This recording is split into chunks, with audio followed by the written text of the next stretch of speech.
So this is the topic. In Yoruba, ìjọba ọ̀run di àfagbára wọ̀. Very difficult to enter. And it's only people that are violent that can enter. That is the topic. Praise the living Jesus. We want to look at why. Why is it so difficult that only the violent, who are the violent people, that can enter it? Let us now go to another scripture. That is Matthew chapter 7. Praise the living Jesus. 7, we read 13 and 14. You know, the reason why it is very difficult to enter, this one reason, enter ye at the straight gate.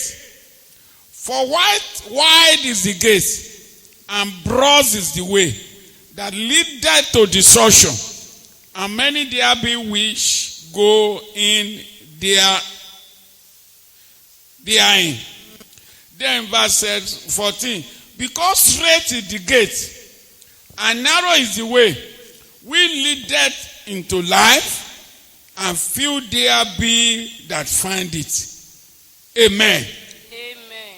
So we are talking about entering into the kingdom of God now. No, entering into heaven.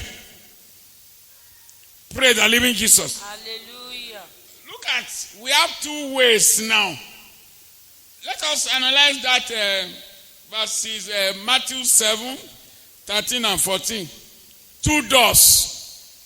Abi? We have two what? 2 doors. One is wide. The other one is what? Narrow. 2 ways.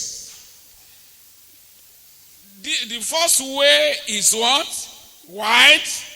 The other way is what? Narrow.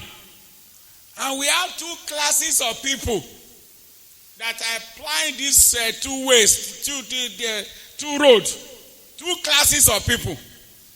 The class whereas people that are going through the broad way, how many are they? Many. The people that are going through the narrow gate, how many of how they are few? What are the target of the 2 of them? The people that take the narrow road, where is their destination? Oh, sorry, no. Why broad road? We have 2 targets now. The 2 of them have 2 targets. One is eternal life. The other one is eternal death, eternal damnation. I want to know people that take the broad road. Where is the destination? Eternal death. The people that take the straight or the narrow way, where are they going?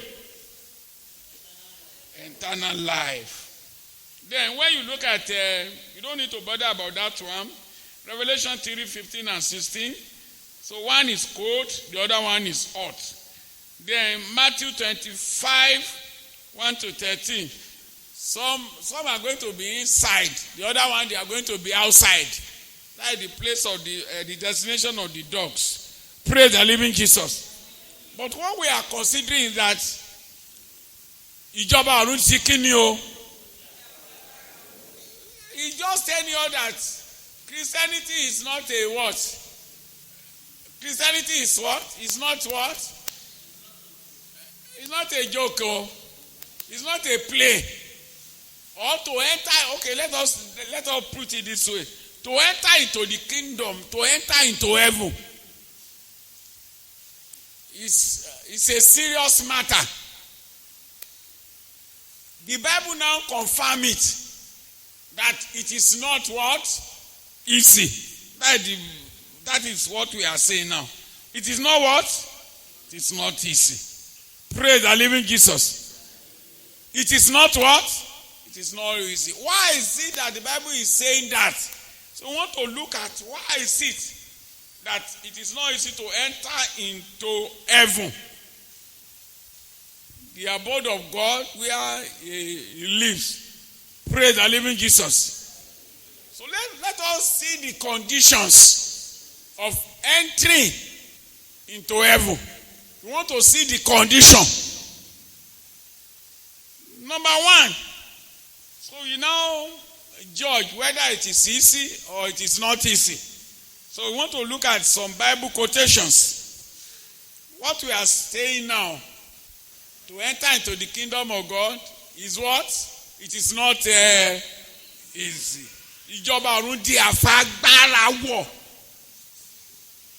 So, and it is only people that are violent that can take it. Matthew 10. These are the conditions, that are very difficult to fulfill. These are the conditions. The Bible is saying that unless you do this, you can't enter. And that's why the Bible is confirming that it's very difficult. It's a very straight and very narrow road. People that have seen the vision, they see that this narrow road is not easy.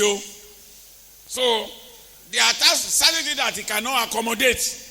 So you know the meaning of broad road that accommodate everything. Number one, let us look at Matthew chapter 10. Matthew 10, 37 to 39. Matthew 10. Ẹni tí ó bá fẹ́ bàbá tàbí ìyá jù mí lọ. Look at it, we are looking at the what? The conditions. You are reading verse 37. Yes, okay. Ẹni tí ó bá fẹ́ bàbá tàbí ìyá jù mí lọ kò yẹ tèmi. Ẹni tí ó bá sì fẹ́ ọmọkùnrin tàbí ọmọbìnrin jù mí lọ kò sì yẹ ní tèmi.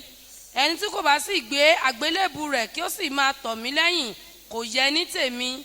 Ẹni tí ó bá rí ẹ̀mí rẹ̀ yóò sọ ọ́ nù. Ẹni tí ó bá sì sọ ẹ̀mí rẹ̀ nù nítorí mi òun ni yóò sì rí i.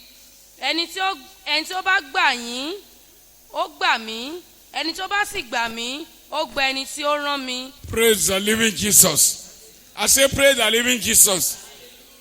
I believe you are here. We are talking about the difficulties. You say, see the day of John the Baptist. Amen. The kingdom of God do what? Is suffer, and only the violent take it. Praise the Lord.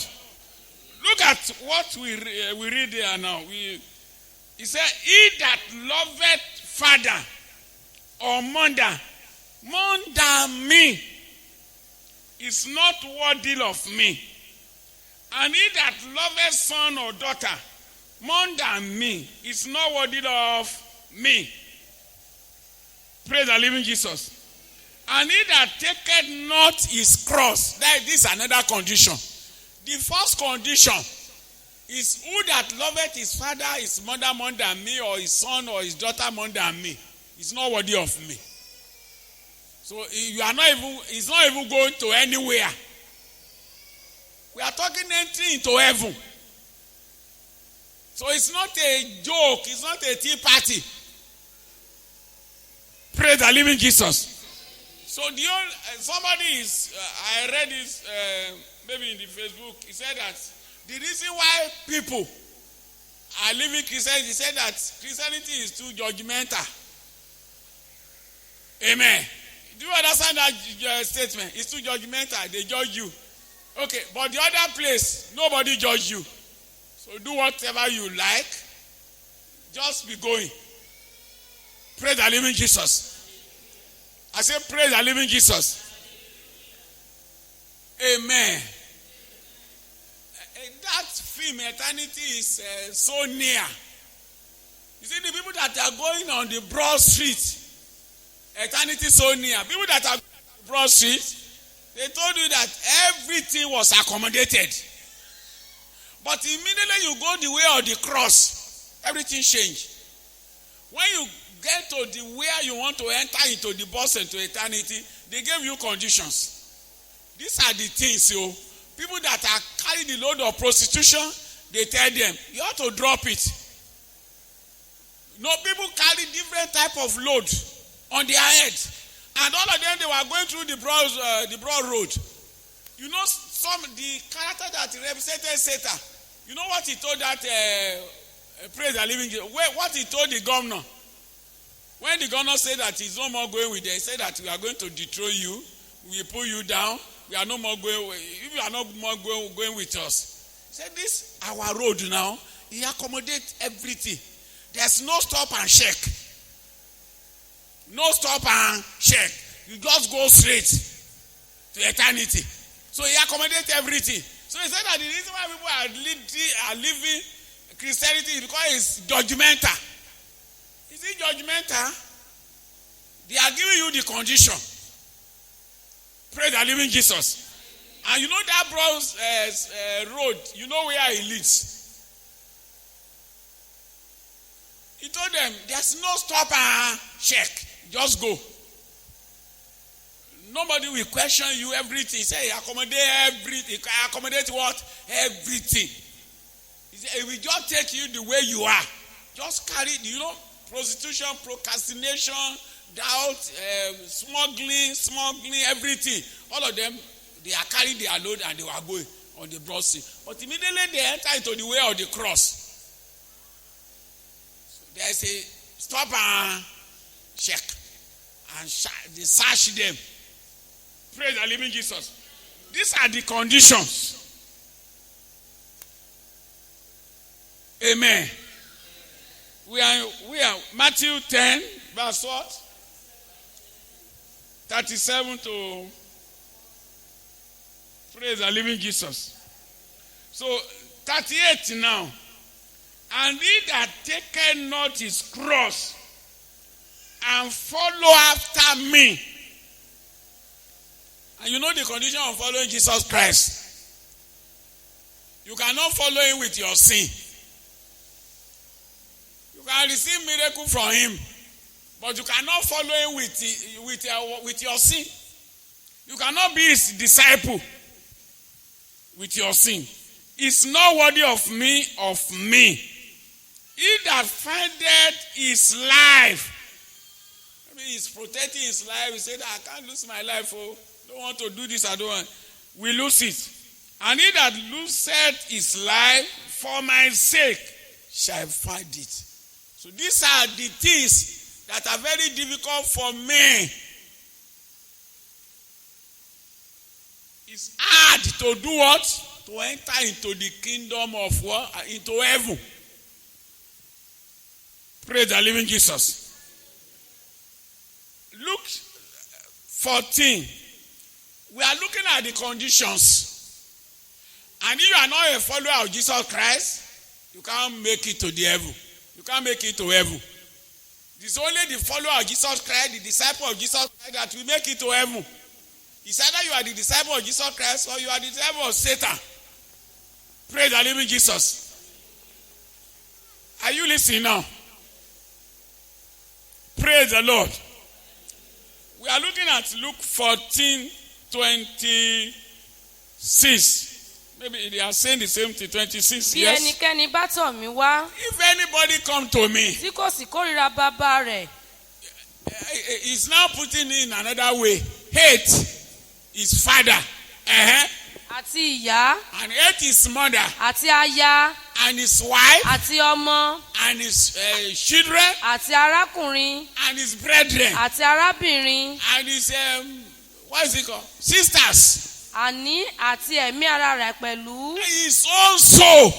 Kò lè ṣe ọmọ ẹ̀yìn mi. How do I hate my father? How do I hate my daughter, my son? That's the question you'll be asking. Yes?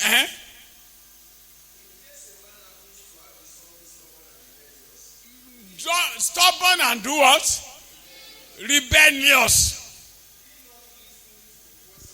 He will not listen to the voice of his father. Yes.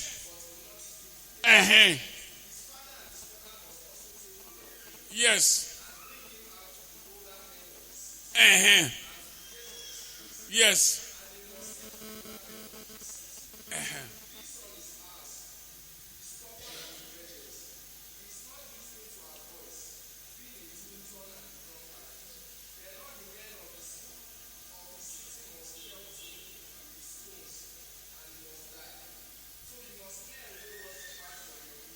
Amen. Praise the living Jesus. So, how do you hate yourself? That's what we are talking now. He's talking about the carnal man. Self represents what? The old man. And if you don't hate that old man, you cannot crucify the old man. And that's why it's likely to your own father, your own mother. So you not say you should disrespect your father, you should hate your father. He's talking about the world. Praise the living Jesus. Wherever there is a clash between your loyalty to your parents or to your son, to your daughter, there's a clash between that, your loyalty to God and that of yourself. Where do you go? Your loyalty go to what? You go to God. That's what he's saying. Praise the living Jesus. So you must love God above all other things. All other things. That's why what God is asking is that give me your heart. Immediately he got your heart. Any other thing is secondary. Praise the living Jesus. And by implication, if you get your heart now, there's no way you will not love your father, you will not love your mother, you will not allow them to go to hellfire. There's no way you will not do what is right. There's no way. If God now take your heart, you now become number one as a youth. Now, there's no way you can disrespect your father. You cannot disrespect your mother. But the first thing first, seek ye for the kingdom of God. Once you give your heart to God, it means that you will be controlling that your heart. You cannot control it and say that you should be disrespectful to your parents or you should disobey your parents. No way. You can see, I don't know whether you get the logic now. The first thing is that God is number one. You give your loyalty to him, you give your life to him, you give your heart to him. People that love this world, they love the carnal man, they love self. They can never deny themselves. Praise the living Jesus. So that is why, immediately you take your cross, I've already demonstrated it to you. Cross means what? Death. Immediately you carry your cross, where are you? When they see you with cross in the Old Testament, once they see you with cross, let's say this Obaile now, and this is the road that passes through the Obaile, let's say from Adiosun to Ogijo. So if somebody, when they see that person carrying cross, what comes to the mind of the people? That person is going to die. The parent that everybody will be waving to him. Because once you carry the cross, when Jesus Christ carried his own cross, where did he carry it? He carried it to where? Golgotha, outskirts of the town, where he's going to be crucified. And the Bible says that if you want to follow me, you must also carry your cross. The cross you carry now, you will die, but you will be living. Because it is the flesh that is going to be crucified. That is what you should hate. The producer of sin. What is making you to commit sin? That's what you want to crucify. Praise the living Jesus. So you don't commit sin because of your father, because of your mother. There's no excuse at all. So the love of God should be supreme. Ìfẹ́ Ọlọ́run yẹn láṣẹ ni o, lájọba nínú ayé ẹ̀. And tí Ọlọ́run bá ti wá gba àkóso ayé ẹ̀ now, in return, godliness, it be your watchword. Godliness in it. Pray the living Jesus. So I don't really want to see as a contradictory. You know, so love your neighbor, as you love yourself and everything. But what we are saying that, what he's saying here, he said that's why he now put cross. Immediately you carry the cross. What is mean that you are against the word is against you. I've already demonstrated to you how you carry cross.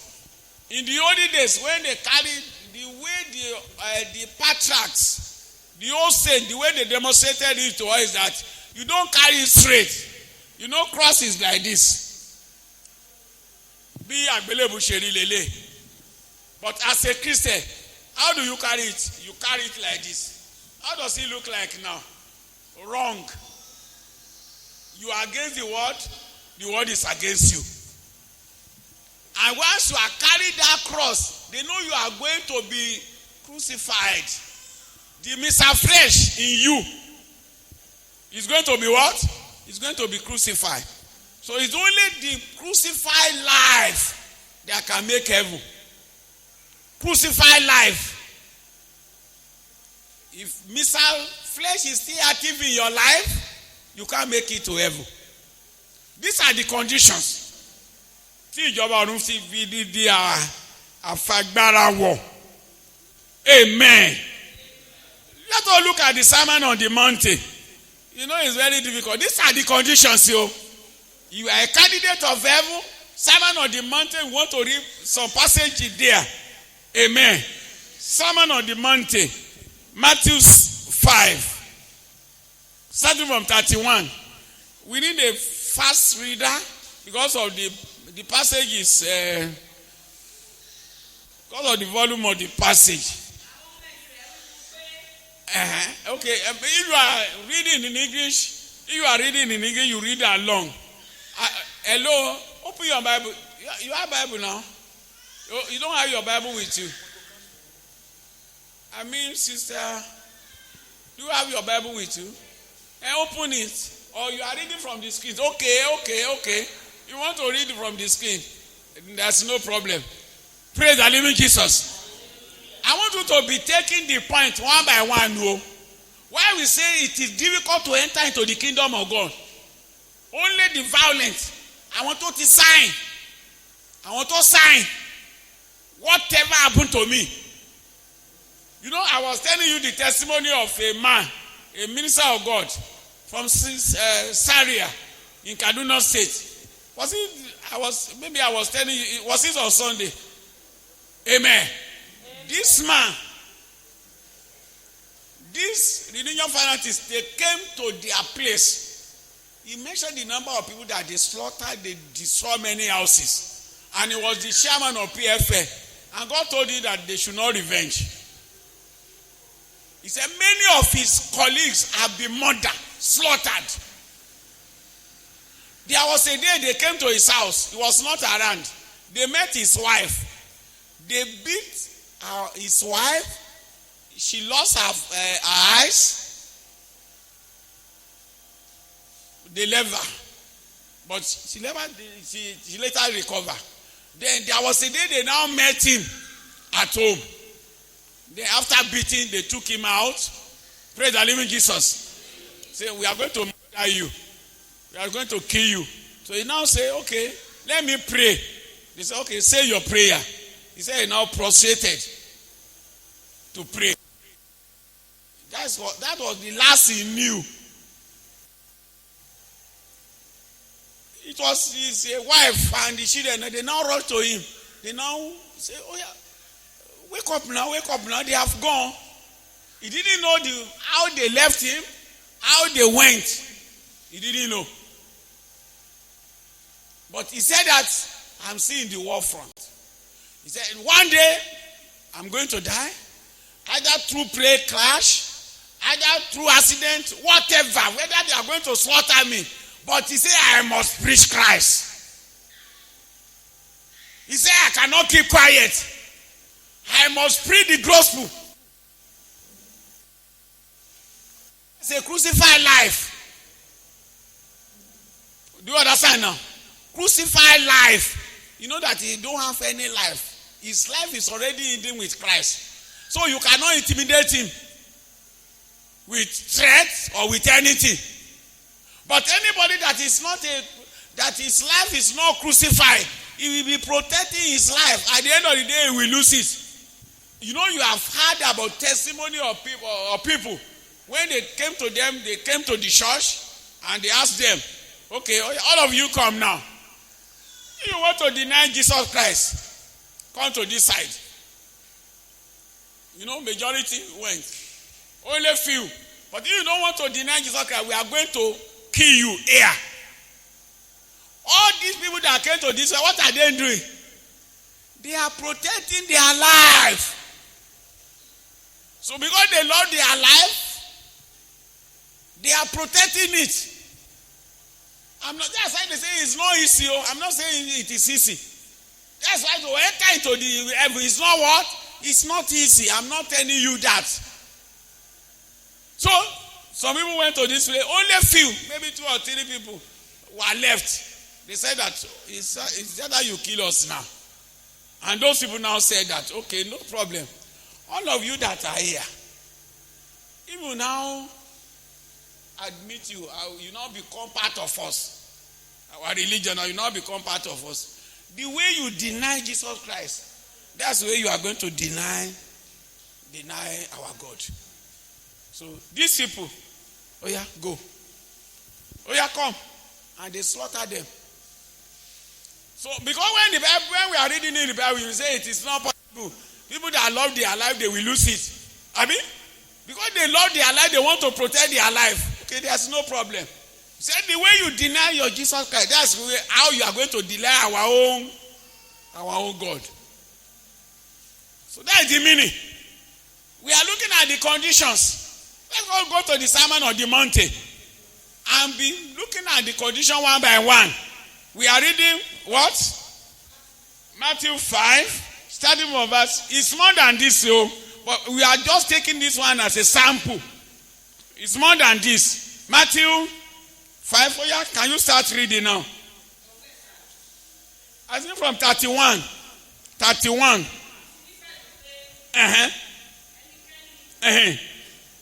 Tí ó bá kọ aya rẹ̀ sílẹ̀, jẹ́ kí ó fi ìwé ìkọ̀sílẹ̀ lé lọ́wọ́.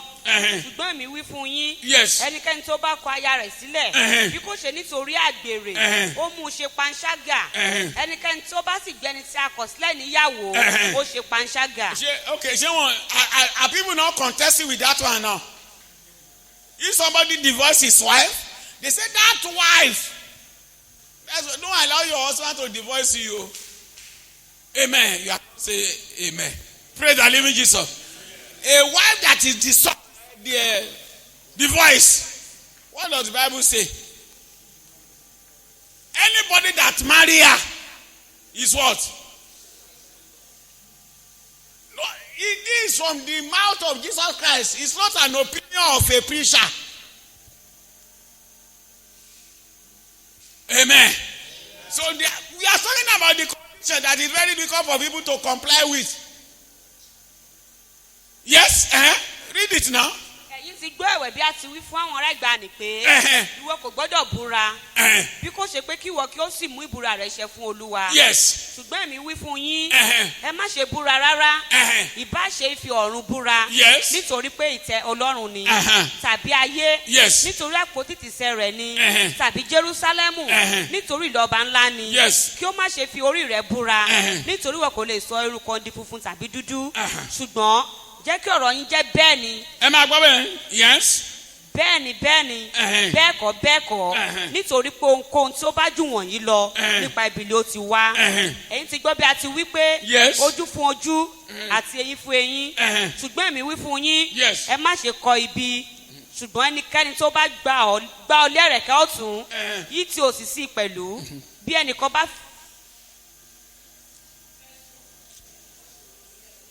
Ó yá ẹ máa kọ́. Bí ẹnìkan bá fẹ́ sun ọ ní ilé ẹjọ́ tí ó sì gbà ọ lé ẹ̀wù lọ tó agbádá rẹ̀ fún pẹ̀lú ẹnikẹ́ni tí yóò bá fi agbára mú ọ lọ sí máìlì kan bá a dé méjì fífún ẹni tó béèrè lọ́wọ́ rẹ̀ àti lọ́dọ̀ ẹni tó ń fẹ́ wí lọ́wọ́ rẹ̀ má ṣe mú ojú rẹ̀ kúrò.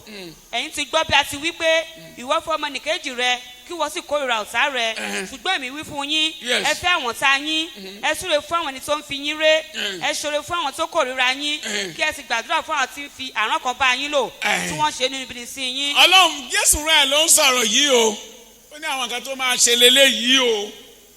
These are the kingdom of God principle. Àwọn principle ìjọba ọ̀run lélẹ́yìí o. Yes. Kí ẹ̀yin kí ó lè máa jẹ́wọ́ ọmọ bàbá yín tí ń bẹ lé ọ̀run nítorí tí ó mú oòrùn rẹ̀ ràn sára ènìyàn búburú àti sára ènìyàn rere ó sì ń rọ̀jò fún àwọn olóòótọ́ àti fún àwọn aláìṣòótọ́ nítorí bẹ́ẹ̀ bá fẹ́ àwọn tí ó fẹ́ yín ọpẹ́ kí lè ẹ̀yin ní bẹ́ẹ̀ gẹ́gẹ́ kí àwọn gbowóde ń ṣe bẹ́ẹ̀ bá sì ń kíkìkì àwọn arákùnrin yín kí lè ṣe ju àwọn ẹlòmíràn lọ bẹ́ẹ̀ gẹ́gẹ́ kí àwọn gbowóde ń ṣe nítorí náà kí ẹ̀yin kí ó pé bí baba yín tí ń bẹ lé ọ̀run ti pé. Ẹ gbọ́ bẹ́ẹ̀ yẹn o àwọn kan dẹ̀ sọ pé o lè pé you cannot be perfect ẹ pé bí baba yín ti ń bẹ ní ọ̀run ṣe pé amen. Pray the living Jesus. Àwọn ìjọba ọ̀run ìdí tó fi di àfagbára wọ̀ that's why it's very difficult. Ẹ ká tún wo ibì kan ìwé Jòhánù John 6. I want you to be opening your Bible. I want to look at the scenario here. What happened here? John 6. Just read verse 2. Then 22 to just 2. Verse 2. Ọ̀pọ̀ jẹ́ ènìyàn sì tọ̀ ọ́ lẹ́yìn. Ẹ máa gbọ́ ọ̀pọ̀ àwọn ènìyàn. Ẹ máa gbọ́ o. Ìjọba ọ̀run. Yes. Ọ̀pọ̀ jẹ́ ènìyàn sì tọ̀ ọ́ lẹ́yìn. Yes. Nítorí tí wọ́n rí iṣẹ́ àmì rẹ̀. Ẹ máa gbọ́ ohun tó ní kí náà rí òdì wọn náà fi tọ̀ ọ́ lẹ́yìn. So we are talking about the church now. Many people follow him because they see the miracle. But we are talking making heaven. They have seen the miracle, they have received miracle. They will follow him now. Yes? Nítorí ọ̀pọ̀lọpọ̀ ènìyàn sì ń tọ̀ lẹ́yìn nítorí wọ́n rí iṣẹ́ àmì rẹ̀ Yes. tó ń ṣe lára àwọn aláìsàn. Ó ti tó. Ẹ ká tún lọ sí 22. Yeah, verse 22, the same chapter. Ní ijọ́ kejì. Ní ọjọ́ kejì. Nígbà tí àwọn ènìyàn tí ó dúró lé apá kejì òkun rí i pé kò sí ọkọ̀ mìíràn níbẹ̀ bí kò ṣe ọ̀kan náà tí àwọn ọmọ ẹ̀yìn rẹ̀ wọ̀ àti pé Jésù kò bá àwọn ọmọ ẹ̀yìn rẹ̀ wọ inú ọkọ̀ náà ṣùgbọ́n àwọn ọmọ ẹ̀yìn rẹ̀ nìkan lé ó lọ ṣùgbọ́n àwọn ọkọ̀ mìíràn ti Tíbérì wá létí ibi tí wọ́n gbé jẹ àkàrà lẹ́yìn ìgbà tí Olúwa ti dúpẹ́ nítorí náà nígbà. Ẹ máa gbọ́ wọn ìdí wọn náà fi wá kiri báyìí o. Bẹ́ẹ̀ ni bí ṣọ́ọ̀ṣì ṣe rí nìyẹn o. Ibi tí wọ́n ti gbé jẹ àkàrà. But we are talking about making it to heaven. Yes, Nítorí náà nígbà tí àwọn èèyàn rí i pé Jésù kò sí níbẹ̀ tàbí àwọn ọmọ ẹ̀yìn rẹ̀ àwọn pẹ̀lú wọkọ̀ lọ sí Kapanaomu. Ẹ rí bẹ́ẹ̀ yẹn. Wọ́n ń wá Jésù. Wọ́n wá Jésù. They are seeking for Jesus because of the bread, because of the cake. Yes. Nígbà tí wọ́n sì rí ilé apá kejì òkun wọ́n wí fún un pé Rábì nígbà wo ni ìwọ wá sí yìí Jésù dá wọn lóhùn ó sì wí pé lóòótọ́ lóòótọ́ ni mo wí fún yín ẹ̀yin ń wá mi kì í ṣe nítorí tí ẹ̀yin rí iṣẹ́ àmì ṣùgbọ́n nítorí ẹ̀yin jẹ èso àkàrà wọn ni ẹ̀yin sì yó ẹ má ṣe iṣẹ́ fún oúnjẹ tí ń ṣègbé ṣùgbọ́n fún oúnjẹ tí wà títí di ìyè àìnípẹ̀kun èyí tí ọmọ ènìyàn yóò fi fún yín nítorí pé òun ni àní Ọlọ́run bàbá ti fi èdìdì dì. Òun ni Ọlọ́run o. That is the word of God, the bread of life. And that is why people don't want it now. They want the physical bread. Oúnjẹ tí ara ẹni àwọn èèyàn ń ṣe kí ni o ni wọ́n ń wá. So ìjọba ọ̀run di àfagbára wọ̀. Yes, ẹ̀ka 60 now 60 verse 60.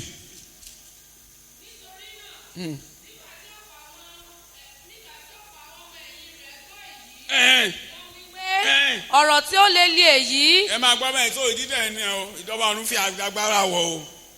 The instruction he gave them and they say it's too hard and they left him. Wọ́n bá rìn mọ́. Amen. It's against flesh. It's against pleasure. It's too hard. Ohun tó sọ fún wọn. You can read the whole passage. He told them a lot of things. Oúnjẹ tí ẹ̀ ń wá kiri tó máa. Ó ní wọn ò bá. It's too hard. So we are looking at hard things that Jesus Christ told the people. And they say we will not follow him. Yes? Nítorí náà nígbà tí ọ̀pọ̀ àwọn ọmọ ẹ̀yìn rẹ̀ gbọ́ èyí wọ́n wí pé ọ̀rọ̀ tí ó lè èyí ta ni lè gbọ́ nígbà tí Jésù sì mọ̀ nínú ara rẹ̀ pé àwọn ọmọ ẹ̀yìn rẹ̀ ń kùn sí ọ̀rọ̀ náà. Àwọn ọmọ ẹ̀yìn kan tún kùn o. Yes. Ó wí fún wọn pé èyí jẹ́ ìkọ̀sẹ̀ fún yín bí ǹjẹ́ bí ẹ̀yin bá sì rí tí ọmọ ènìyàn ń gòkè lọ síbi tí ó gbé ti wá rí kọ́ ẹ̀mí ní sọ nídìí ààyè ara kò ní èrè kan ọ̀rọ̀ wọn ni tí mo sọ fún yín ẹ̀mí ni ìyè sì ni ṣùgbọ́n àwọn kan wà nínú yín tí kò gbàgbọ́. Nítorí ẹ lọ sí torí àkókò wa. From that time many of the disciples went back. Ọ̀rọ̀ ẹ ti le jù. Nítorí èyí ọ̀pọ̀ àwọn ọmọ ẹ̀yìn rẹ̀ padà sẹ́yìn wọn kò sì bá a rìn mọ́. Wọn ò bá a rìn mọ́. Ṣé ẹ ti rí bẹ́ẹ̀? Ẹ kà dé 69, yes. Nítorí náà Jésù wí fún àwọn méjìlá pé ẹ̀yin pẹ̀lú fẹ́ lọ bí. Will you also go away? So when the teaching is becoming hard, it is true that you came to the church because of miracle. You have received the miracle now. They are now telling you the truth. They are now telling you the truth. Àwọn abẹ sí sòótọ́ nǹkan tá à ń pè ní Christianity. Àwọn sọ wọ́n pé ìrìn àjò ló wà ó. Ibi tó dẹ̀ ń lọ sí leléyìí o. Ọ̀nà ń yá leléyìí, ọ̀nà gbígbòrò leléyìí. Bàtọ́ wa eléyìí ti le jù. Àwọn kan padà wọn ò bá rìn mọ́. Wọ́n ní wọn ò lọ mọ́. And you are not, and the heaven is made for disciples alone. You that are ready to follow Jesus Christ. Ọ̀nà tí Jésù gbà yẹn àwọn tó fẹ́ gbàbẹ̀. Àwọn nìkan ló máa make heaven. Yes? Nígbà náà ni Símọ́nì Pétérù dá lóhùn wípé Olúwa ọ̀dọ̀ ta lè àwa ò lọ ìwọ lé ó ní ọ̀rọ̀ ìyà ìnípẹ̀kun. Ní ó ní ọ̀rọ̀ àwọn yẹn ṣe wọ́n fọ̀rọ̀ ìyè sílẹ̀ àbí wọ́n fọ̀rọ̀ ìyè sílẹ̀ báyìí. Kí náà tẹ̀lé báyìí o ọ̀rọ̀ ikú. Ó tẹ́nìyẹn sọ nìyẹn ó ní kí sẹ́yìn tún judgmental so kò sí no problem. Lọ síbi tí wọn ò ti ní judge ẹ̀ tọ́rọ̀ Ọlọ́run ò ní judge ẹ̀ ọ̀rọ̀ Ọlọ́run ò ní yẹ̀ ẹ́ wò. You will not be examining with the word of God. You just do whatever you like. Praise the Lord. Oh, sọ̀rọ̀ náà mo ní praise the living Jesus. Yes. Àwa sì ti gbàgbọ́, a sì mọ̀ pé ìwọ ni Kristi náà, ọmọ Ọlọ́run alààyè. Ó ti tó. Praise the living Jesus. So let us look at another hard things. Hard conditions. We are the people that consider it hard, yo. God that He asked us to do it, know that we can do it. If we follow His precept. Tábà tẹ̀lé ìlànà a lè ṣe. Ẹ wá wo àwọn míì tó tún lé. Ẹ ká wo Matthew 19, 3-12. Ẹ ká máa ṣe kíákíá. Look at it now. Are we all there? Ṣé a ti débẹ̀? Matthew 19. If you are reading in English, open it to Matthew 19. Amen. That is from verse 3-12. If you are there, shout hallelujah. Okay, God bless you. Yes, yes. Àwọn Farisí sì wá sọ́dọ̀ rẹ̀. Wọ́n dán an wò. Yes. Wọ́n sì wí fún un pé ó wá tọ́ fún ọkùnrin kí ó kọ aya rẹ̀ sílẹ̀ nítorí ọ̀ràn gbogbo. Ó dáhùn ó sì wí fún wọn pé ẹ̀yin kò tí ì kà pé ẹni tí ó dá wọn nígbà tètè kọ́ṣe ó dá wọn ti akọ ti abo. Ó sì wí pé nítorí èyí lé ọkùnrin yóò fi bàbá àti ìyá rẹ̀ sílẹ̀ yóò fà má aya rẹ̀. Àwọn méjèèjì a sì di ara kan. Wọ́n á di ara kan àbí? Ok, ara kan ẹ̀ báyìí nǹkan mi àti wá join pẹ̀lú wọn. Ẹ ò sọ̀rọ̀. No, nígbà tí ọkùnrin àti obìnrin tó bá wá parapọ̀ tán di ara kan, obìnrin mi àti wá ta mọ́ wọn. no a tún di ara kan àbí ìmí àtúnwá ta máa tún di ara kan. Praise the living Jesus. Yes, máa kà á lọ. Nítorí náà wọn kì í ṣe méjì mọ́ bí kò ṣe ara kan. Nítorí náà ohun tí Ọlọ́run bá so ṣọ̀kan kí ènìyàn kí ó má ṣe yà wọ́n. Wọ́n wí fún un pé èéṣe tí Mósè fi àṣẹ fún wa wípé kí a fi ìwé ìkọ̀sílẹ̀ fún un kí a sì kọ ọ́ sílẹ̀. Ó wí fún wọn pé nítorí líle àyà yín ni Mósè ṣe jẹ́ fún yín láti máa kọ aya yín sílẹ̀ ṣùgbọ́n láti ìgbà tètè kọ́ ṣe wá. Bí Ọlọ́run ṣe gbé kalẹ̀ ní eléyìí o. Kò rí bẹ́ẹ̀. Kò rí bẹ́ẹ̀. Ìdí wo làwọn èèyàn fi sọ di bẹ́ẹ̀ torí pé wọ́n like ara wọn. They love flesh. They were satisfying flesh. So that you know the original plan of God. I'm taking you to the original plan of God. It was not so. Yes. Mo sì wí fún yín ẹnikẹ́ni tí ó bá kọ aya rẹ̀ sílẹ̀ bí kò ṣe nítorí àgbèrè tó sì gbé òmíràn ní ìyàwó ó ṣe panṣágà ẹnikẹ́ni tó bá sì gbé ẹni tí a kọ̀ sílẹ̀ ní ìyàwó ó ṣe panṣágà àwọn ọmọ ẹ̀yìn rẹ̀ wí fún un pé bí ọ̀rọ̀ ọkùnrin bá rí báyìí sí aya rẹ̀. Bí ọ̀rọ̀ ìmárèjì bá rí bí eléyìí kò ṣàǹfààní láti gbé ìyàwó. Ó bẹ́tà kéèyàn má gbé ìyàwó torí ó lè mú yàn lọ sọ́run àpáàdì. Yes. Ṣùgbọ́n ó wí fún wọn pé gbogbo ènìyàn kò lè gba ọ̀rọ̀ yìí. Ẹ máa gbọ́ mẹ́yàn is hard. Not many people will accept it. Kò wà fún gbogbo àwọn ènìyàn. Tàbí pé àwọn tó wà ní broad road wọn kò wà fún wọn. They cannot take it. It's hard. Praise the living Jesus. It's hard. This is raw. It's hard. Yes, Bí kò ṣe àwọn ẹni tí a fi bùn. Tí a fi fún. Àwọn ẹni tí a ìwọ̀nba àwọn èèyàn kéréje. Ṣé wọ́n sọ pé eléyìí le jù o? Eléyìí ṣe kí ni o? Ó le jù. Praise the living Jesus. Ẹ ká tún wọ àwọn ọ̀rọ̀ tó tún le. Àwọn condition lélẹ́yìí o. Díẹ̀ sábẹ́ sọ pé ìjọba àrùn ti di ó ti di àfa gbàràwọ̀. Luke 6:20 láti 20. You are going to read. Okay. Àwọn ibi kan náà wà tá a fẹ́ kà ń bẹ̀. Bí ara ń bí Sermon on the Mountain náà ni. Nígbà tí ó sì gbé ojú rẹ̀ sókè sí àwọn ọmọ ẹ̀yìn rẹ̀, ó ní alábùkún fúnlé ẹ̀yin òtòṣì nítorí tí yín ni ìjọba Ọlọ́run alábùkún fúnlé ẹ̀yin tí ebi ń pa nísinsìnyí. Ẹ máa ẹwọn àwọn tí wọ́n ń sọ o àwọn òtòṣì the poor adẹ̀sọ wọn pé we talk about poverty last Sunday abi what does it mean? Àwọn people that know that they don't have God that they are poor tí wọ́n dẹ̀ ní contrast spirit. And they are ready to confess their sin. Kàn lè ní Ọlọ́run yẹn padà. Àwọn ló máa di alábùkún fún o. But people that are proud, you know that they are saying that they are okay, no problem. Wọ́n ní ara wọn pé as rich, but they are not rich toward God. Irú àwọn èèyàn bẹ́ẹ̀ wọn níbi kankan lọ. Yes. Alábùkún fúnlé ẹ̀yin tí ebi ń pa nísinsìnyí. Nísinsìnyí ẹ máa gbọ́. Nítorí tí ẹ ó yó. Alábùkún fúnlé ẹ̀yin tí ń sọkún nísinsìnyí. Àwọn tó máa mẹ́kì ìjọba ni wọ́n sọ yìí o. Yes. Nítorí tí ẹ̀yin ó rẹ́rìn-ín. Alábùkún fúnlé ẹ̀yin nígbà tí àwọn ènìyàn bá kórìíra yín. Ẹ máa gbọ́ o. Tó bá kórìíra yín, yes. Tí wọ́n bá yà yín kúrò nínú ẹgbẹ́ wọn. Tí wọ́n bá gàn yín. Tí wọ́n bá ta orúkọ yín nù bí ohun búburú. Nítorí ọmọ ènìyàn. Nítorí Jésù ni o. Wọ́n á kọ̀ yín. Wọ́n á kórìíra yín. Wọ́n á ní tiẹ̀ ti pọ̀ jù. Wọ́n ní kí ló tiẹ̀ ṣe gan. Ṣé onìkan ló ń ṣe Ọlọ́run ni? Ṣèbí ṣọ́ọ̀ṣì náà lájọ ń lọ. Praise the living Jesus.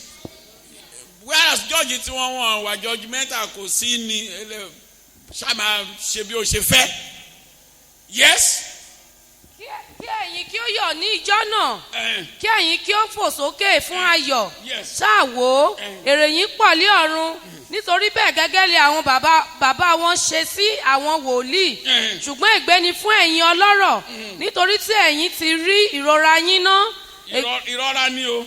Tí tí ẹ̀yin ti rí ìrora yín ná ègbé ni fún ẹ̀yin tí ó yó nítorí tí ebi yóò pa yín ègbé ni fún ẹ̀yin tí ń rẹ́rìn nísinsìnyí nítorí tí ẹ̀yin ó gbààwẹ̀ ẹ̀yin ó sì sọkún ègbé ni fún yín nígbà tí gbogbo ènìyàn bá ń sọ̀rọ̀ yín ní rere nítorí bẹ́ẹ̀ gẹ́gẹ́ lé àwọn bàbá wọn ṣe sí àwọn èké wòlíì ṣùgbọ́n mo wí fún yín fún ẹ̀yin tí ń gbọ́ ẹ fẹ́ àwọn ọ̀tá yín ṣoore fún àwọn tó kórìíra yín súre fún àwọn tí ń fi yín ré sì gbàdúrà fún àwọn tí ń kẹ́gàn yín ẹni tí ó bá sì lù ọ́ ní ẹ̀rẹ̀kẹ́ kan pa èkejì dà sí i pẹ̀lú àti ẹni tí ó gba agbádá rẹ má ṣe dá a dúró láti gba àwọ̀tẹ́lẹ̀ rẹ pẹ̀lú sì fi fún gbogbo ẹni tí ó tọrọ lọ́dọ̀ rẹ lọ́dọ̀ ẹni tí ó sì kó ọ lé ẹrù má sì ṣe padà béèrè gẹ́gẹ́ bí ẹ̀yin sì ti fẹ́ kí ènìyàn kí ó ṣe sí yín kí ẹ̀yin kí ó sì ṣe bẹ́ẹ̀ sí wọn pẹ̀lú. ẹ kàkà 49 ó ní but he that heareth and doeth not is like a man that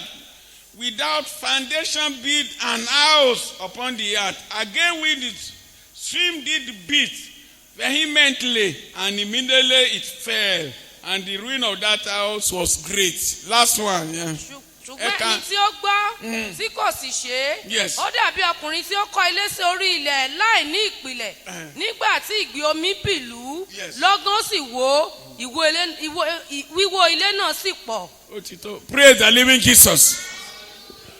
Hard says àwọn nǹkan tó nira tí àwárí gẹ́gẹ́ bí ó tí ó nira ìjọba ọ̀run ti di àfagbára wọ̀ àwọn tó bá wà determined àwọn tó ti sign àwọn tó sọ pé come rain ibi tí mò ń lọ lélẹ́yìí ẹ ká tún wo ibì kan Matthew 16 24-26. Bàbá Abraham ṣàánú fún mi kí o sì rán Lásárù. 16:24. ó sì ké. ṣe Matthew 16.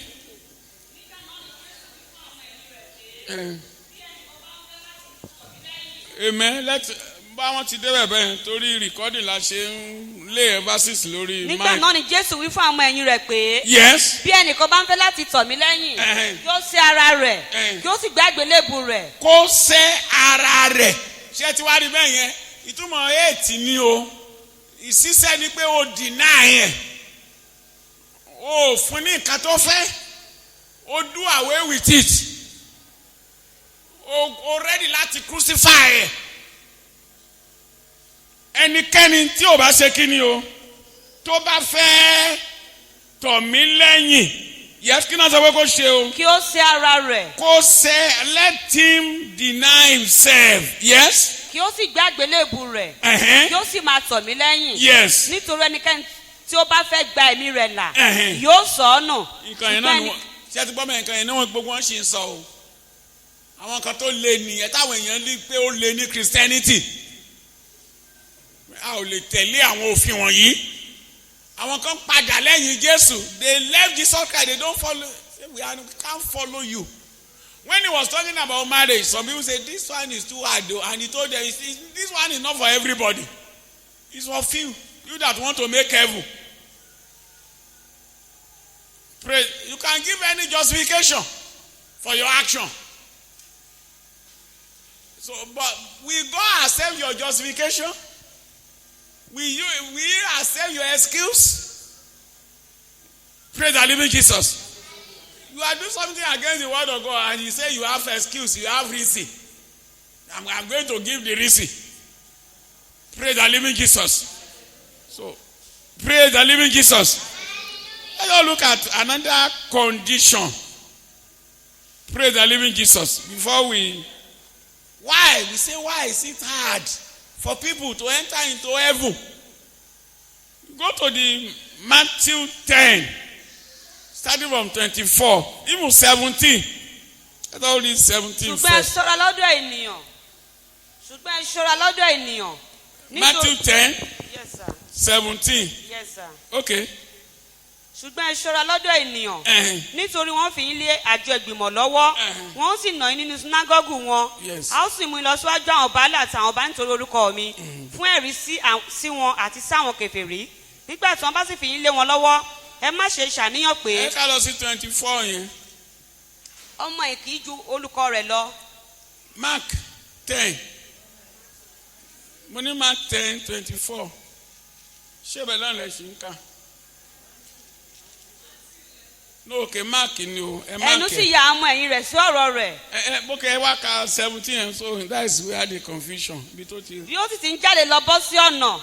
Ẹnìkan sáré tọ̀ ọ́ wá. Ẹ máa gbọ́ ẹnìkan sáré tọ̀ ọ́ wá. Ó sì kúnlẹ̀ fún un. Ó bi í léèrè wípé olùkọ́ni rere kí lèmi ó ṣe tí mi ò fi lè jogún ìyà nípẹ̀kun. Kí ló sọ pé títí màá enter into the kingdom to heaven.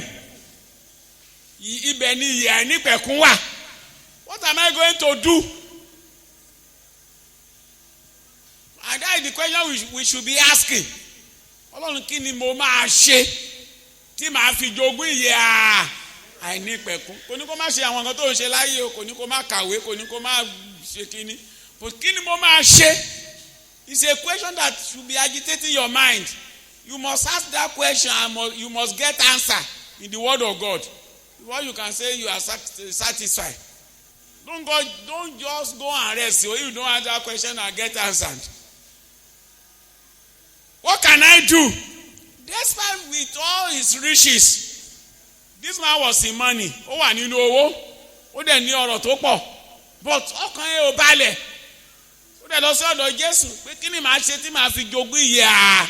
And he was supposed to be satisfied with his life. At least he was enjoying. Ó dẹ̀ ní owó. Yes, kí ló wá ṣẹlẹ̀? Jésù sì wí fún un pé èṣe tí wọ́n fi ń pè mí lé ẹni rere. Ẹ jẹ́ ká wá lọ sí torí àkókò ẹ jẹ́ ká wá lọ sí 24 now. Ẹnu sì ya àwọn ọmọ ẹ̀yìn rẹ̀ sí ọ̀rọ̀ rẹ̀. Ṣùgbọ́n Jésù sì tún dáhùn wí fún wọn pé ẹ̀yin ọmọ yóò ti ṣòro tó fún àwọn tí ó gbẹ́kẹ̀lé ọ̀rọ̀ láti wọ ìjọba Ọlọ́run. Ẹ máa gbọ́ wọn, á ṣòro, it's going to be hard. Wọn kò sọ pé àwọn tó ní ọ̀rọ̀ o, ṣùgbọ́n àwọn tó gbẹ́kẹ̀lé. Àwọn tó ṣe kí ni o? Tó gbẹ́kẹ̀lé. Yes, á nira fún wọn hard. Yes. Ó rọrùn fún ìbákasí ẹ láti wọ ojú abẹ́rẹ́ jù fún ọlọ́rọ̀ láti wọ ìjọba Ọlọ́run lọ. To 31, yes. Ẹnu sì yà wọ́n rékọjá. Yes. Wọ́n sì ń bá ara wọn sọ wípé ǹjẹ́ ta ni ó wà lè là á? Ta ló wà lè là á? Ṣé ti wá rí bẹ́ẹ̀ yẹn o? Ta ló wà lè là á? They know that it's not easy. Ta ló wà lè là á? That is the question. But one thing you must know ni pé ó hard. One thing you must know that the kingdom suffereth what? Violence. And only people that are violent concerning their religion. People that are ready to do what? Praise the God.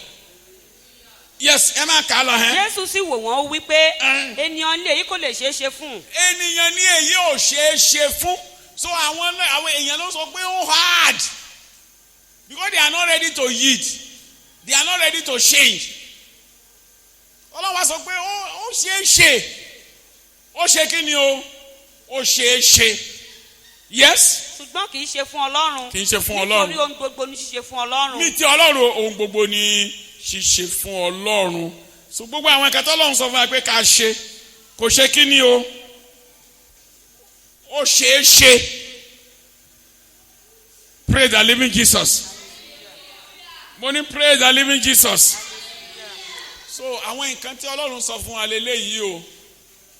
Ẹni tó bá fẹ́ wọ ìjọ tó bá fẹ́ dé kí ni o? Who want to make heaven? Anybody that want to make heaven? Àwọn conditions ẹ̀ ni wọ́n ti sọ fún àwọn yìí o. These are the conditions. Ẹ jókòó. These are the conditions. And the people are saying it is hard. But Ọlọ́run wá sọ fún wa wípé fún ènìyàn ó lè rà but fún Ọlọ́run ohun gbogbo ní ṣíṣe. Praise the living Jesus. Let us look at other problem tó jẹ́ pé ó wà ń bẹ̀. Even when God was talking about the church, the foundation of the New Testament church, ó sọ fún wa wípé there is going to be problem. In Matthew 16, he said the gate of hell will be against the church. Abi? The gate of hell will be what? It be again the church. Yes? Matthew 16:18.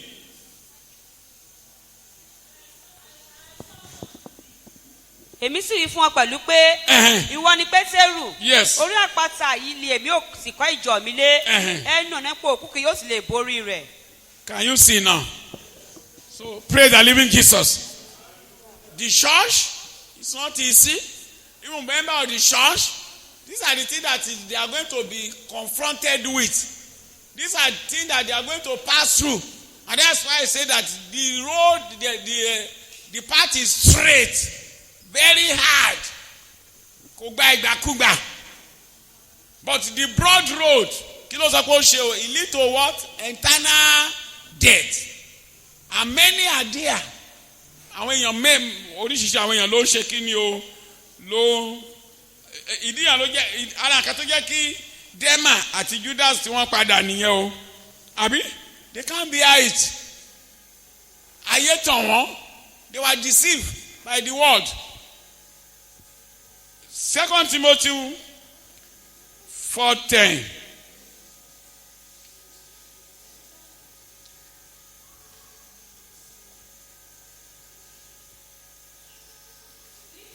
Nítorí Dẹ́mà ti kọ̀ mí sílẹ̀ nítorí ó ń fi ayé ìsinsìnyí ó sì lọ sí Tẹsalóníkà, Kírísíkẹ́nì, sí Galatia, Títù, sí Damatia. Amen.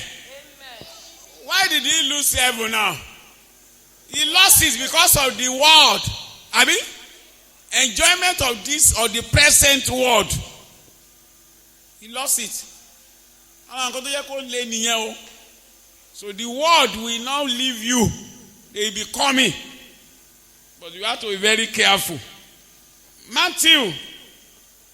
Let's all look at Matthew 13, verse 22. Ẹ̀yin pẹ̀lú.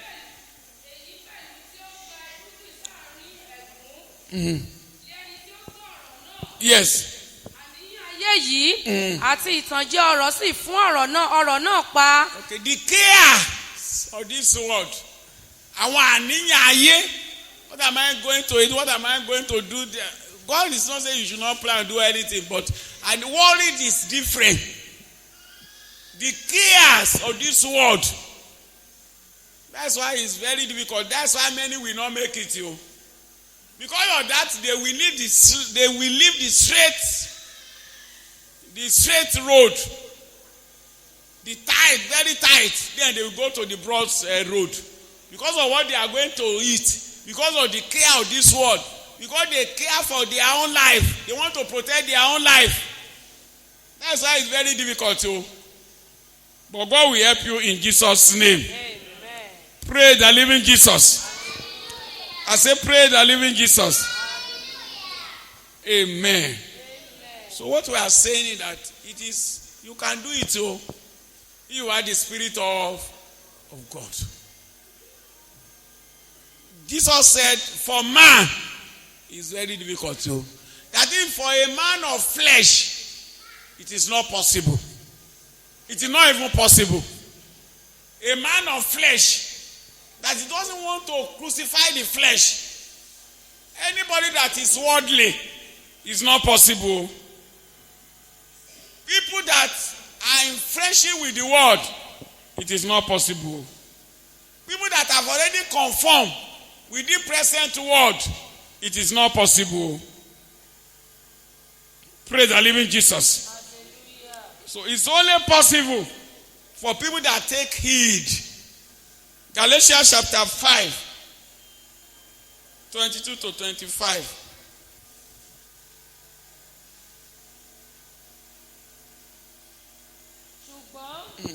Ṣùgbọ́n èso ti ẹ̀mí ni ìfẹ́, ayọ̀, àlàáfíà, ìpamọ́ra, ìwà pẹ̀lẹ́, ìṣoore, ìgbàgbọ́, ìwà tútù àti ìkóraẹni ní ìjánu. Òfin kan kò lòdì sí irú wọn ni.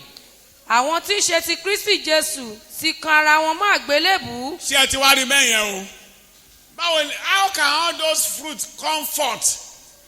They have crucified themselves. They are crucified. Wọ́n ti kan ara wọn mọ́ àgbélébùú. Without flesh, you are not going anywhere. So all this instruction will be very difficult for you. A man of flesh cannot obey God. It's not possible. He will argue. He will have excuse. It's not possible. When you have not crucified self, the carnal man, the man of sin, once you have not crucified, there's no way. You will be contending with the word of God. You can even be selective in obeying the word of God. You obey some, you disobey some. So, can you see now? Before all this fruit now manifests in your life, he says it will manifest in the life of people that have crucified self. Yes? Can you see now? With all its loss, you are crucifying the flesh. Those are the people that the fruit of God now will manifest in their life.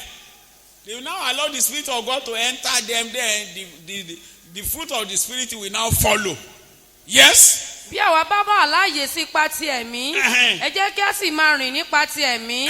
Ẹ má ṣe jẹ́ kí a máa ṣògo asán, kí a sì máa mú ọmọnìkejì wa bínú. Ó tẹ̀ títọ́, only people in spirit o. And you cannot be in spirit unless you crucify self. That's why whoever does not hate himself, the word, he cannot what? He cannot follow Christ. It's not going anywhere. Then you should put on the whole armor of God. These are the things that will help you. Praise the Lord. When you have this one, you have the Spirit of God. You have crucified self, you have the Spirit of God, and the fruit of the Spirit is in your life, and you put on the whole armor of God, you will make it. But it's not no carnal man. It's very difficult for the carnal man. He cannot make it. Ephesians 6:10-18. Lákòótán ará mi, ẹ jẹ́ alágbára nínú Olúwa àti nínú agbára ipá rẹ̀. Ẹ gbé gbogbo ìhámọ́ra Ọlọ́run wọ̀. Kí ẹ̀yin kí ó lè kojú ìjà sí àrékérekè èṣù. Can you see that? Devil will come. He will fight you. The wild of the devil, he will come. But when you don't have anything, amen, you are not protected. So he will just come. Praise God. I'm just telling you the naked truth. Amen. So this is how you can make it, you.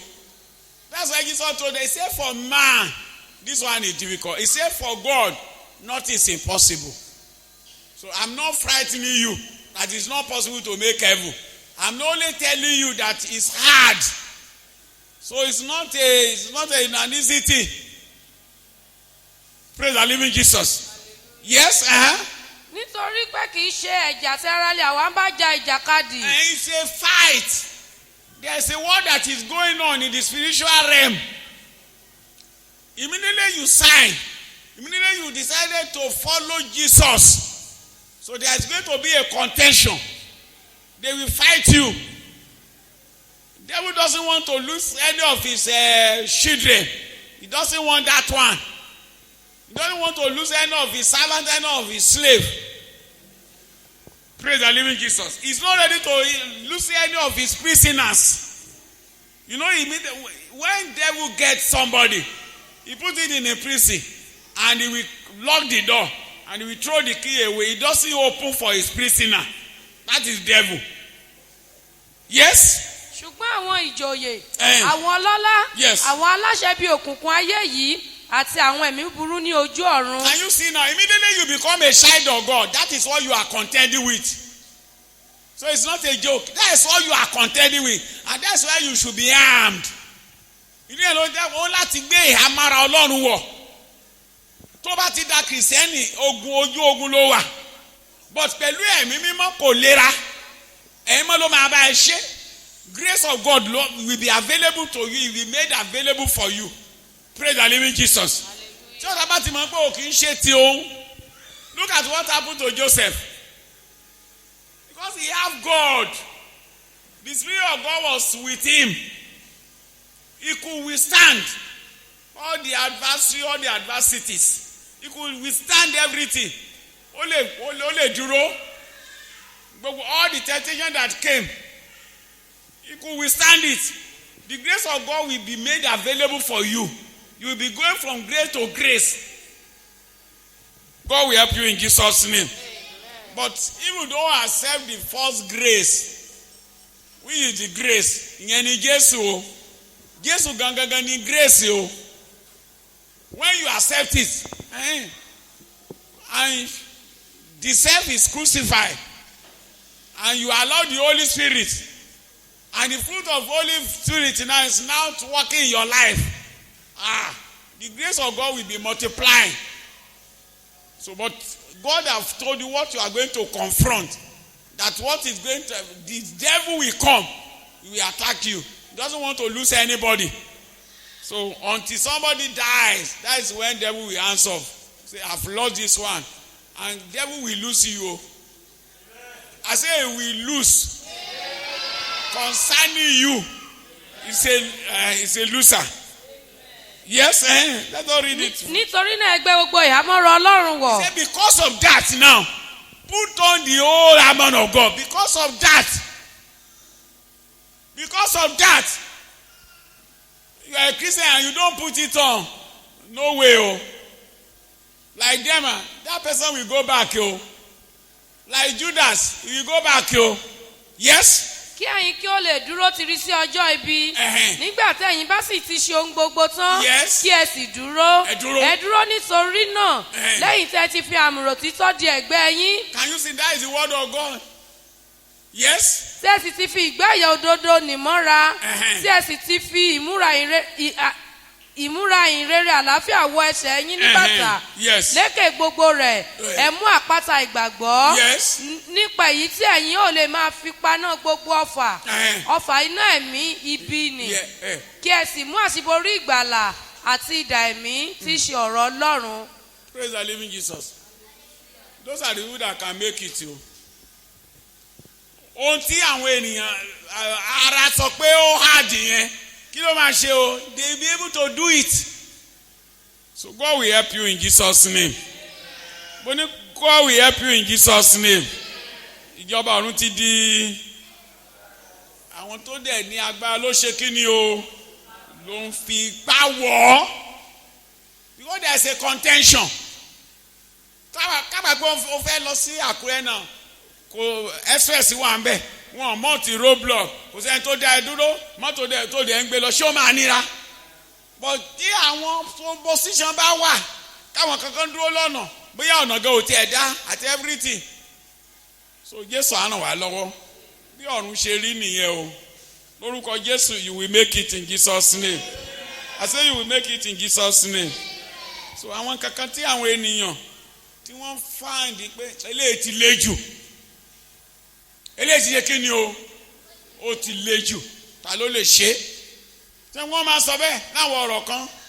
Abẹ́ ò mọ̀. Ṣé wọ́n pa àwọn kan máa sọ bẹ́ẹ̀? A ní ti àwọn kìsẹ́ nǹkan ó ti yẹ kí ni o? Ó ti le jù pé a ò lè ṣe. So Jésù á ràn wá lọ́wọ́. But fún Ọlọ́run ohun gbogbo ni ṣíṣe. So let us take our question. If you have any question. Praise the Lord. Question? No. Ṣé kò sẹ́ni tó ní ìbéèrè? Nobody. You have to raise up your hand if you have question. Okay, 1, 2, yes, 3. We are waiting for you. You hold the mic and you say you want to ask question. You sat down again. You want to ask question? Yes. Okay, ẹ máa béèrè. Praise the Lord. Hallelujah. Ẹ jọ̀ọ́ sá ní ibi tẹ́ sọ lẹ́ẹ̀kan yẹn pé àwọn terrorist yẹn pé wọ́n wọlé wọ́n wá béèrè lọ́wọ́ àwọn yẹn pé ṣé wọ́n gba Jésù gbọ́ àbí wọ́n máa deny. Àwọn tó deny Jésù bẹ́ẹ̀ yẹn ká ní pé a wá rí lára wọn tó repent immediately nínú ọkàn ẹ̀ ṣó ṣeé ṣe fúnra ẹni yẹn láti bá Ọlọ́run pàdé sá. Ọlọ́run ti ṣe amen. Wọ́n ti ṣe ìdájọ́ ara wọn. Amen. Anybody that deny Jesus Christ publicly, praise the living Jesus. Immediately tí àwọn kọ̀ọ̀kan wà tó jẹ́ pé repentance, mo ní repentance ó le jù bá a ṣe máa ń sọ lọ. Repentance máa ń ṣe kí ni ó le jù bí a ṣe ń sọ lọ. If you want to say it, won't you say that Judas repented? Àbí ò ní sọ bẹ́ẹ̀? Won't you say that Saul repented? But their repentance was not accepted. Immediately, like Saul now, the judgment has already been given before he started repenting. Because when he was confronted with sin, he was given an excuse. And when they have already passed the judgment now, we have already tear your kingdom, he has given it to your brother that is better than you and everything. So later now, after you have already given an excuse, anybody that is giving an excuse for a sin is not repenting.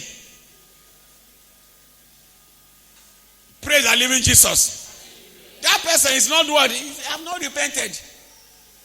So if they committed that sin, that judgment was already given. Kill these people, spare these people.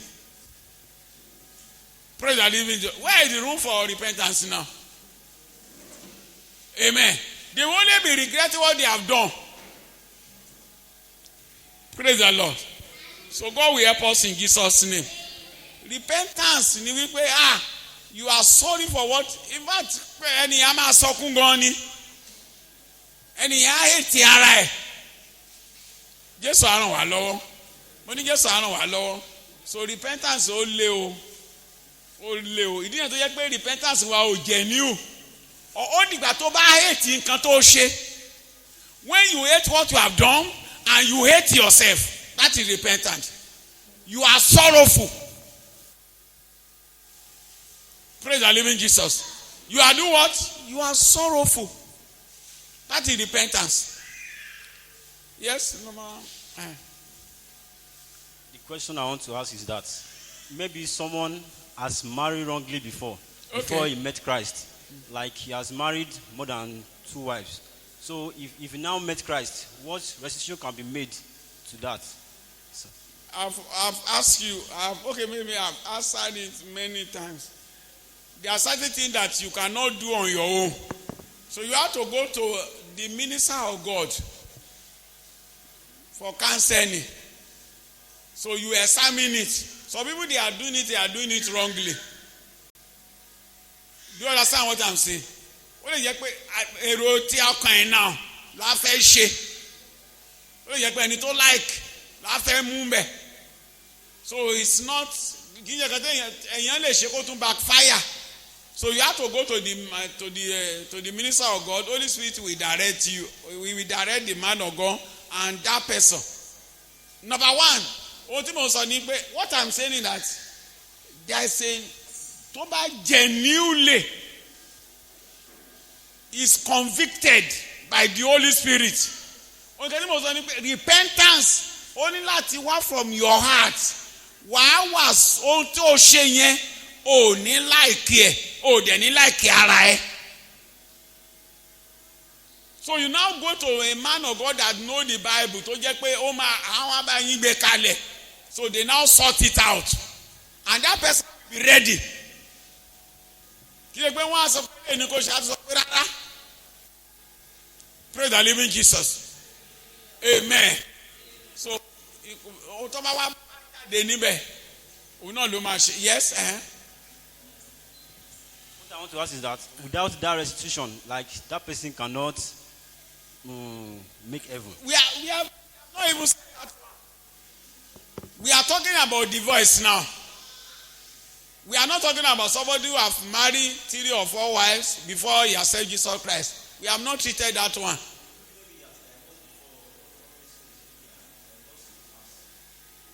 Praise the living. He have divorced in the past.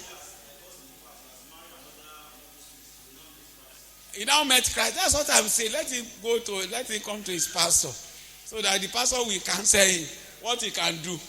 Amen. So because they are sin, if you have committed certain sin before, it is not everything that you can restitute. Restitution is that ó dá nǹkan tí bóyá ó dá kíní yẹn padà, bóyá kíní yẹn ó tiẹ̀ ti lò ó ti kọjá. Ó ṣẹ̀ wá gba Jésù náà. Ó tiẹ̀ lè rí dá padà mọ́ in the first instance. But kágbà wípé ó wà lọ́wọ́ ẹ̀ ó lè dá padà. Pé nǹkan ẹ̀ lélẹ́yìí ò mo mú, òun lélẹ́yìí mo dá padà. And then one day to someone pay restitution gun, you have to wisdom of God have to come in. You want to go to somebody for restitution, you first of all pray and tell because only say restitution come bear ori eniyan come say gbogbo e Jesu aran wa lo. So you have to very very careful. Let the Holy Spirit guide you. Go to an experienced minister of God for counseling. So and God will help you in Jesus' name.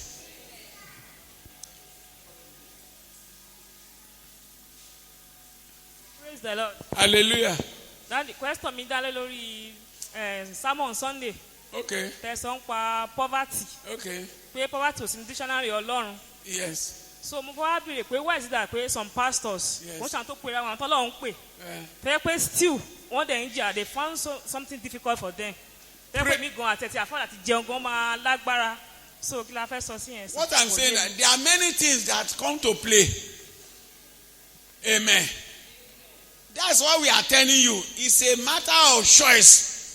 You don't know what they have done, the way they become minister of God, how they enter into the ministry, their past and everything like that. What we are saying that the original plan of God for man, there's nothing like poverty. Go to Genesis, how God created heaven and earth, and before he created man, and he put man in charge of everything he created. So that's what I read certain thing to you that if you do this one, if you do this one, it's a matter of choice.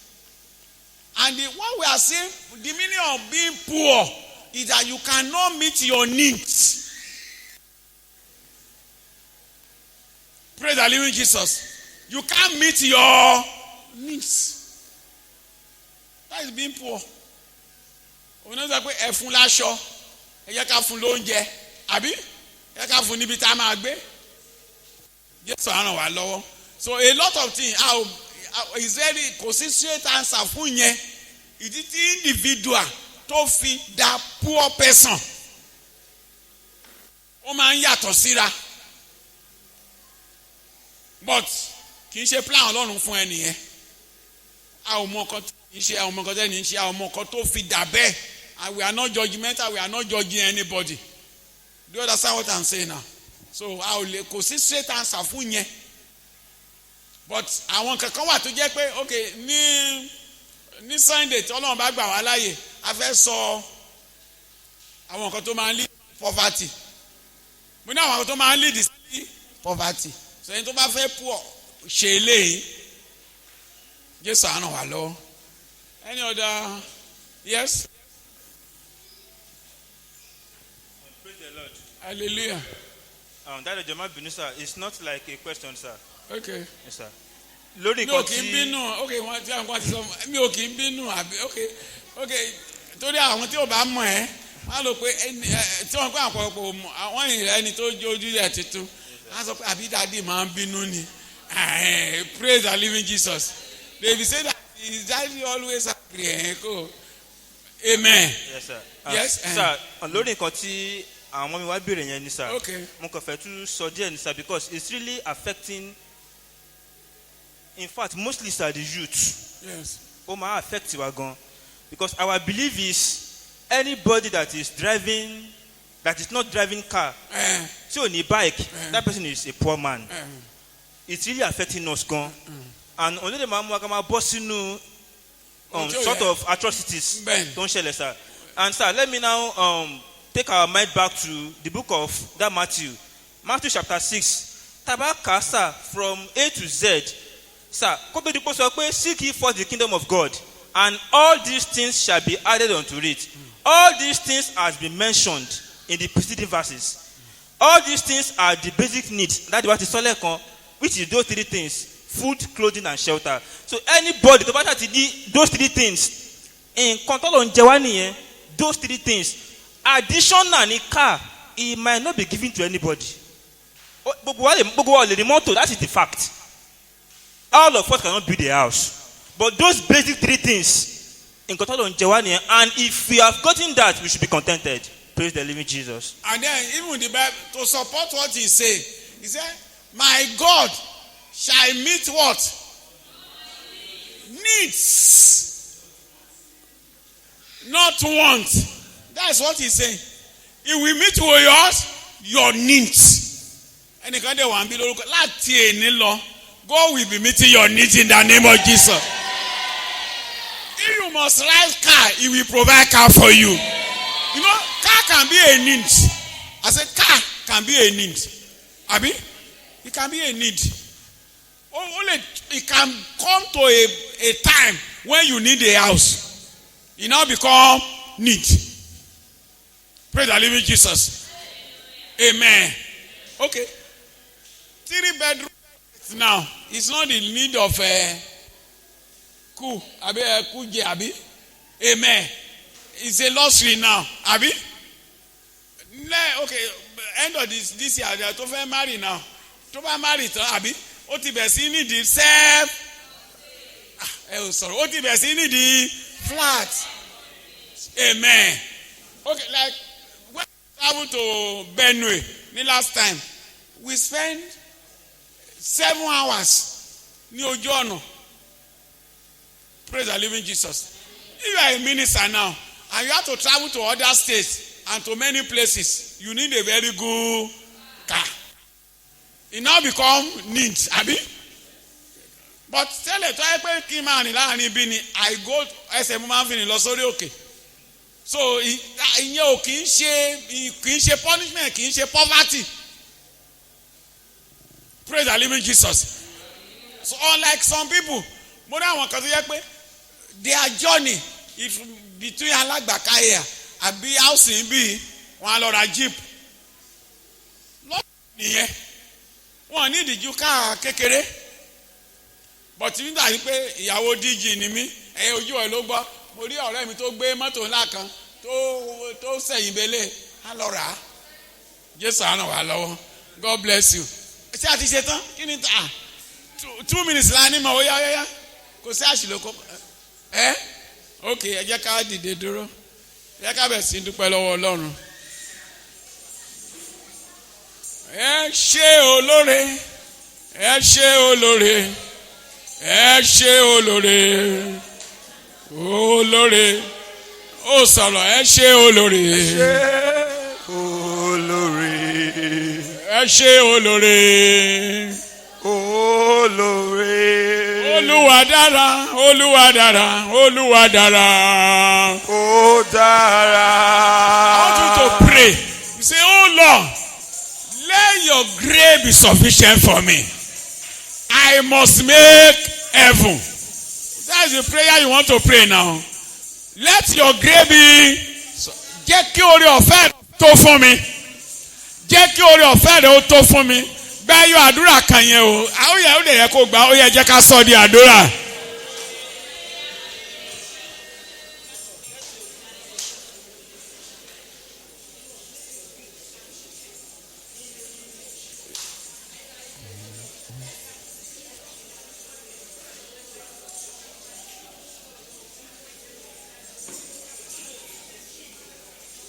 Ó ní fún ènìyàn ó le. For man it's very difficult. But with God, all things are possible. It is possible for you to make heaven. Very, very possible. It is possible for you to make heaven. Very, very possible. In Jesus' mighty name we pray. As you pray, so shall it be. I say, so shall it be. You will not miss heaven. I say you will not miss heaven. The grace of God will be sufficient for you. Thank you, Jesus. In Jesus'